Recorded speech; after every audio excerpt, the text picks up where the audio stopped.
What's up, guys? Big Rob here, coming to you from the Valley of the Sun.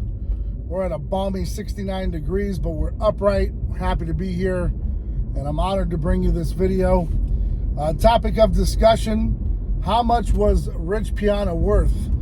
Now, I'm piggybacking off of Marc Lobliner's video, where he went into detailed discussion regarding the possibilities of what Rich Piana was worth, and what's he, worth now that he's gone.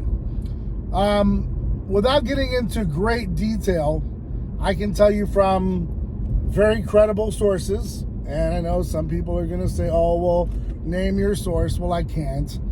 One of which the individuals passed away, and a few others that I know of I'm not going to talk about, only because they haven't given me permission to talk about them. So I'm not going to do so in this arena. But just know that when I tell you these things, they're not to blow smoke up your, they're meant just to clear the air. And I'm not an expert on it. Like I said, I just have firsthand knowledge, so I'm going to share it with you. For all intents and purposes, and there are some people out there that could really clarify this if they wanted to. So, if they want to make a video on their own, they can. And I hope they do. But from my inside knowledge, my inside baseball, Rich was a sponsored athlete, and he gave up ownership to his ex-wife, who handled day-to-day operations and continues to do so, along with someone who was an investor. And so Rich became a sponsored athlete, in a sense, to basically protect the company.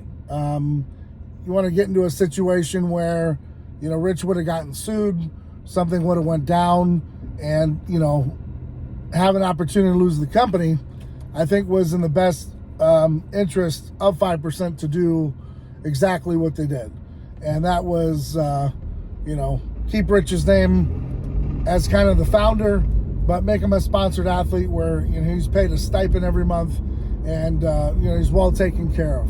Now, some have speculated that that number was around $10,000 a month, but we know that his YouTube channel did really well and paid dividends, especially in a time period where YouTube really wasn't taking off like it is now, and people aren't, buying their views and all that good stuff, and their followings and their likes. I don't think Rich did a lot of that. He didn't have time for it. His stuff was pretty organic. I think it still continues to be.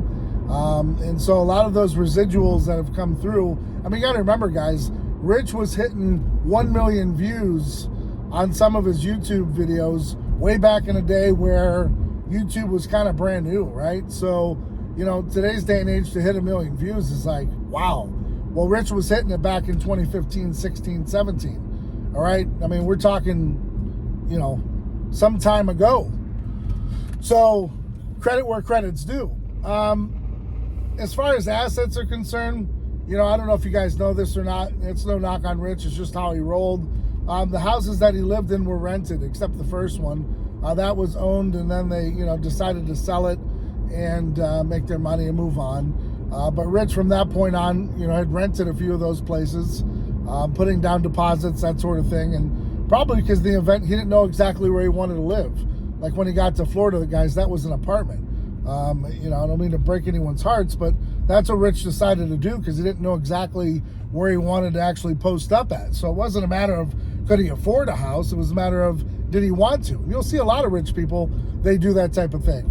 As far as his cars, I know that a few of his cars were owned by others, and they were, on lending to Rich. And so Rich kind of just used those cars and props. Smart way to do things too. There's no overhead. Until he got to Florida, and then he got into the Maserati and all that good stuff, which was brand new. And I believe that was leased even. So upon his death, I believe that lease just kind of went back to the bank or what have you. So, we're not talking about a ton of assets. He didn't have any kids. And so there wasn't really anything, to leave anybody per se, besides, like I said, the residuals and all the other stuff of 5% nutrition. But, for all intents and purposes, yeah, he was a sponsored athlete, guys, that was, paid to do a job. And, for his namesake and being the founder, I think that was a pretty fair way to do things. It's kind of easy peasy, right? You become just an employee, write that tax off. You don't have all the liability. You don't have all the day-to-day worries. You pay someone to do that type of stuff, and, you sit back and do your job and focus on the fun stuff, right? Because being behind the camera and opening packages and all that good stuff, that's the fun part. So, having to worry about the back end, the front end, all the paperwork in between, that's the type of work where everyone's like, oh, God, that's a really boring job. That's going to bog me down. So, just take it for what it's worth. During Rich's time, that was a smart move, not only on 5%'s part, but on his part. So, as far as business was concerned, hell, those were smart moves all the way along, because you protected your asset, which was the company. So as far as, how many millions of dollars, flowed through, that's interchangeable. But at the end of the day, a lot of the stuff that he had towards the end, really was all kind of, in a rented space. It could just give him back and not really too much of a worry. And I think that's how he tried to live. I know for a long time, through credible sources, Rich paid a lot of things with cash. He really didn't like to run around with credit cards, that sort of thing. So, Rich did everything you see in his videos, guys. I mean, he had wads of cash. He would just go through and pay cash with what he could. And that was the old school way of doing things, because who wants to be, followed and detected and all that stuff? And what Rich did was a pretty smooth exchange. So, with that being said, guys, that's how Rich lived his life. And so, you can't expect much more than what we're telling you. I'm just letting you know, I don't think it was worth $4 million towards the end. So, that's my 2 cents. I'm going to kind of leave it there. I may add to the video later, but for right now, I got to hop in here, get some work done, and I hope you're out there doing the same. Stay ride or die for yours. Keep doing whatever it takes to be successful. Hit up the website, gasnutrition.com. Use YouTube 20. Save you 20% free shipping all day, every day in the continental U.S. Till next time, guys, I'm Big Rob, and I'm out.